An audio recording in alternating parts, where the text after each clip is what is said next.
In a matter of weeks, the country will begin to see a change in how the government delivers assistance post-Hurricane Melissa. The details were revealed at today's sitting of the Public Administration and Appropriations Committee. 6 weeks after the hurricane and still several shelters remain active. At Tuesday's sitting of the Public Administration and Appropriations Committee PAAC, Director General at ODPEM Commander Alvin Gale revealed that as of December 10, some 101 emergency shelters remain active across 7 parishes. Westmoreland continues to be leading the pack in terms of the number of shelters and number of persons within shelters.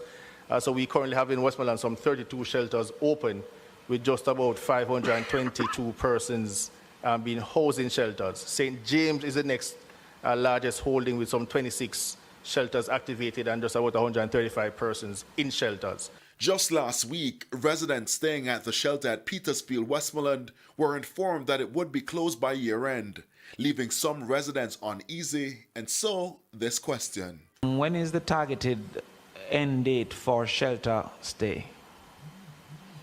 So the target, as the Ministry of Local Government and Community Development is looking at it now, is quite possibly the end of this year. December 31st. Yes, but I'd rather leave it to that ministry to give more detail on the exact plan.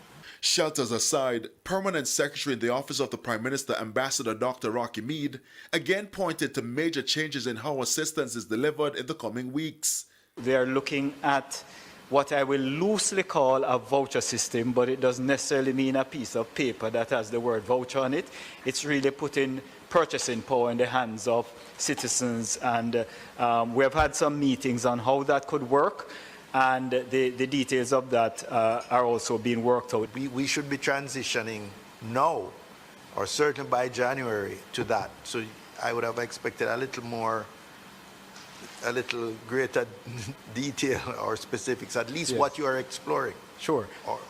Chair, go ahead. There is indeed more detail, but in fairness to my colleague PS, as I said, she and her team has really worked on this. They made a presentation recently to Prime Minister on the concept. He asked them to tweak a couple of things.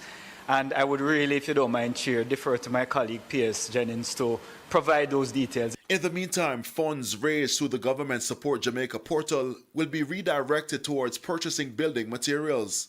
However, there were questions about how the container homes expected in a matter of weeks would be distributed by the government.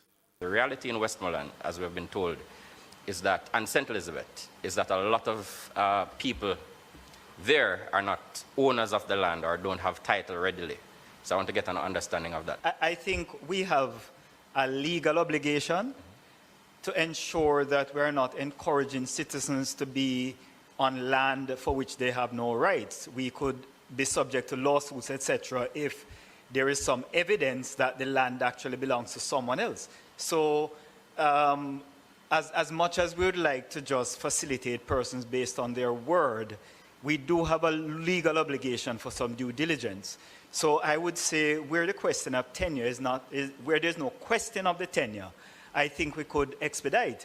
But where there is question, then we would have to look at other ways to facilitate. Despite the concerns, both ODPEM and the OPM sought to assure the PAAC that assessments are ongoing and partnerships with local authorities remain strong.